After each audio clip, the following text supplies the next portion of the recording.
After a long breakup, I decided to give my ex-boyfriend a second chance, but the past didn't leave us any room for an easy new beginning. It all started when his name suddenly appeared on my phone screen late at night. After more than 2 years of silence, I couldn't believe what I was seeing. My heart skipped a beat, and for a few seconds, it felt like time had rewound itself. I hesitated before opening the message, not sure if I was ready to face the weight of his words again. But eventually, I gathered the courage to read it. It said, "I know I messed everything up. I know I lost you because of my own mistakes. But the truth is, I never managed to move on without you." I just stared at the screen for a long while. A part of me felt angry that he could just waltz back into my life after everything. But another part, the quieter part, I didn't want to admit existed, felt curious, and maybe a little nostalgic. At first, I ignored him. Days passed, but the messages kept coming. Sometimes short, sometimes long, but always carrying the same desperate tone. That he had changed, that he was sorry, that losing me was the biggest regret of his life. Against my better judgment, I finally replied. Not because I forgave him, but because I wanted to know if people really could change. We started talking again, slowly, carefully. Every word he wrote pulled me back into memories I had worked so hard to bury. I remembered the nights I cried myself to sleep, the endless arguments, the lies I swore I would never forgive. But there he was, promising me that this time it would be different. Weeks later, he asked to meet in person. I said yes, though my stomach twisted with doubt the moment I agreed. On the day of the meeting, I stood in front of the mirror, fixing my hair, putting on makeup, angry at myself for still caring how I looked for him. When I finally saw him again, it was surreal. He was sitting at our old cafe, at the same table, where we used to spend hours talking about nothing and everything. He looked different. His hair was shorter, his face more mature, but his eyes were the same. And the moment they met mine, I felt that familiar pull I had been trying to escape for years. He spoke first. His voice was softer than I remembered, as though carrying the weight of regret. He told me how empty his life had felt without me, how he had tried to start over but nothing ever worked because he still carried me in his heart.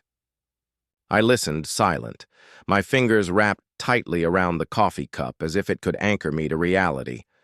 I wanted to believe him, but inside, my mind replayed all the moments that had broken me before. That night didn't end with a resolution, but something had shifted inside me. I walked home conflicted, torn between the anger that had protected me for so long and the fragile hope that maybe, just maybe, people could change. In the weeks that followed, we spoke more often. Long phone calls that stretched into the night, laughter that felt both comforting and dangerous. With every laugh, though, came a lingering fear, the fear that I was stepping right back into the fire I had fought so hard to escape. The past, however, wasn't willing to disappear. The first time he arrived late to see me, my chest tightened with suspicion. The first time he answered his phone quickly, whispering something I couldn't hear, I felt that same old panic rush through me. It was like walking on glass, every step fragile, every sound echoing with memories I wanted to forget. And yet, despite it all, I kept going. I kept trying. Maybe because I still loved him, or maybe because I wanted to prove to myself that love could survive even after being shattered. But deep inside, I couldn't shake the question, was I really giving us a second chance? Or was I giving my heart another chance to be broken? The days that followed felt like a strange mixture of comfort and unease. On the surface, everything seemed better. We were talking again, meeting up occasionally and sharing little pieces of our lives like we used to. There were moments when I could almost convince myself that this was the fresh start we had been hoping for. His smile felt warmer, his words more thoughtful, and his gestures more sincere. But beneath it all, the shadow of our past kept creeping in. One evening, we decided to take a walk in the park where we had shared our very first date years ago. It was late, and the air was cool, filled with the faint sound of crickets. For a while, everything felt almost perfect. He held my hand, he cracked little jokes, and for the first time in a long time, I felt that spark, the one that made me fall for him in the first place. Then, out of nowhere, a memory flashed in my mind. The last time we had walked here, the night we fought over his lies, the exact same path, the same bench, the same quiet darkness. My chest tightened, and I had to force myself to breathe. He noticed immediately. "What's wrong?" he asked softly. I shook my head, smiling faintly, pretending everything was fine. But inside, I was screaming. Because how could I explain that the place we were standing on wasn't just a park anymore? It was a reminder of the promises he broke. That was the pattern. Every time we built something good, the past found a way to tear it down. A single ringtone on his phone could transport me back to nights when I waited for him, wondering why he wasn't home. A harmless text message from a friend could throw me into the spiral of suspicion I thought I had escaped. One night, we were at dinner, laughing over some silly story. He left his phone face down on the table, and when it buzzed, I froze. He reached for it quickly. Too quickly. My stomach dropped. He noticed the way I looked at him and sighed. "It's nothing," he said, shaking his head. "Just a colleague." But that was exactly the kind of thing he used to say before, and I hated how easily my trust started to crack.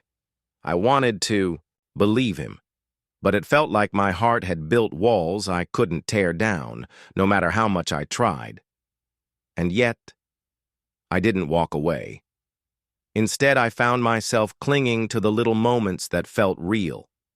The times he surprised me with flowers, the long drives where we sang along to old songs, the quiet evenings when he held me like I was the only thing in his world. Those moments gave me hope. They made me believe that maybe, just maybe, we could rewrite our story. But deep down, I knew the cracks were still there. A few weeks later, I stumbled upon something that unsettled me more than I wanted to admit. We were at his apartment, and while he went to grab something from the kitchen, his phone lit up with a notification. I didn't mean to look, but my eyes caught the name on the screen, one I didn't recognize. My heart raced instantly. I tried to shake it off, to remind myself that people can have friends, colleagues, even strangers texting them. But the pit in my stomach refused to leave. When he came back, I pretended I hadn't noticed. But my mind wouldn't let it go. The rest of the evening felt heavy, as though the air between us had shifted again. I smiled. I laughed at his jokes, but all I could think was, what if nothing has really changed? That night, lying in bed, staring at the ceiling, I felt torn in two directions. One part of me wanted to confront him immediately, to demand answers, to dig until I found the truth. The other part begged me to stop, to breathe, to not ruin the fragile balance we had managed to rebuild. It was a war inside me. And the worst part was, I didn't know which side would win. Because while he was there telling me he loved me, showing me with every gesture that he cared, the ghost of our past relationship refused to let me rest.